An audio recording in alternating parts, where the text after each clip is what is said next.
Hi friends, welcome to Telugupedia. Everything new everyday. Subscribe now. యాంకర్లలో అనసూయ రూటే వేరు, ఆమెకు వచ్చే ఆఫర్లే వేరు. ఇప్పటికే క్షణం, సోగ్గాడే చిన్ని నాయన లాంటి చిత్రాలలో నటించింది. అంతకుముందు కూడా పవన్ కళ్యాణ్ చిత్రంలో ఓ రోల్ వస్తే అందులో ప్రధాన పాత్ర లేదని నో చెప్పేసిందని వార్తలు కూడా వచ్చాయి.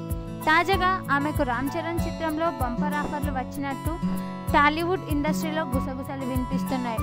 దీన్ని బలపరుస్తున్నట్లుగా యాంకర్ అనసూయ ఆ చిత్రం షూటింగ్లో పాల్గొంటున్నట్లుగా ఓ ఆధారాన్ని బయటపెట్టింది. అదేమిటంటే రంగస్థలం 1985 చిత్రం షూటింగ్లో పాల్గొంటున్న యూనిట్కు స్వాగతం అనే ఫ్లెక్సీని తన ఫోన్లో బంధించి యాంకర్ అనసూయ షేర్ చేయడం మొదలుపెట్టింది. దీన్ని బట్టి ఈ చిత్రంలో ఆమె నటిస్తుందని తెలిసిపోయింది.